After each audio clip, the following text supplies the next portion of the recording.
Take 9, March 8th, Saturday. Too many takes. Taking too long. I'm pissed off. It'll be fine, though. Today I'll be reading one of my favorite short prose works. It is from a literary magazine called Memoir and the third volume, number 1 of 2010. I bought this at Barnes & Noble when I was in 10th grade for $12. $12 I didn't have and probably should have spent at the food court on lunch.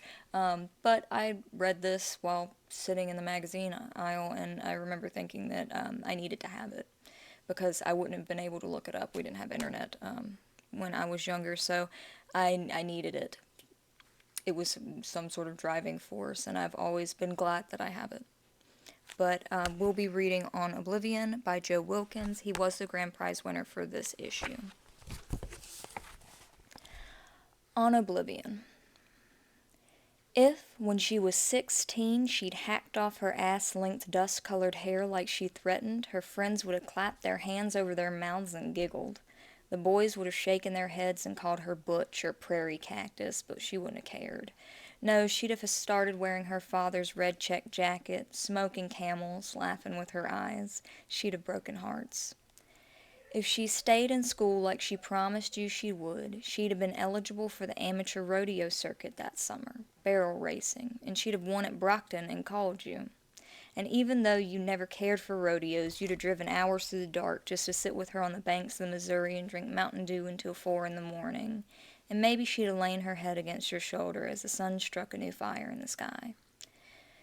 But if she'd had stayed for love, you must admit it probably wouldn't have been with you. No, he'd have been dark-eyed but taller, say 6'2", his blonde hair always on his ears.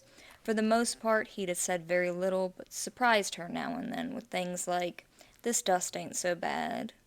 The jack pines bend like grass in the wind. Here, let me help you with your blouse."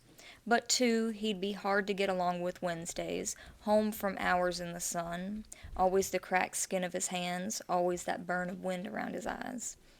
If she'd never left Montana, her horses would still graze across the river. You'd walk to the bridge in the mornings, like you do now, but they'd be there, snorting, crow-hopping, offering the great flowers of their noses over the fence wire. You'd cluck to them, stroke the coarse hair of their throats, call their names, Franklin, Loretta, gypsy kisses. And as you say horses, her horses, you wish beyond all things she would have seen someone she loves die. For then she might have understood that we are owed nothing, that the world asks permission of no one, and that she might have never have given herself to him, that sad and terrible man with the rainwater eyes, the one who loved her better and harder than you, than anyone. She might have settled for the quiet boy, for morning chores and afternoon cigarettes, for every once in a while rolling up her jeans and wading barefoot in the cold river beneath the stars. But that's not what happened. No, she went with that sad man, and when she tried to leave him too, he shot and buried her beneath a tangle of chokecherries. And the east wind still pours off the prairie, and even for your shelter of years and books and marriage you bend to it. Like the dry grass, you are broken beneath this dust, and know that a long time ago you fell in love, and there was a sunrise and horses, and now you can turn away from nothing.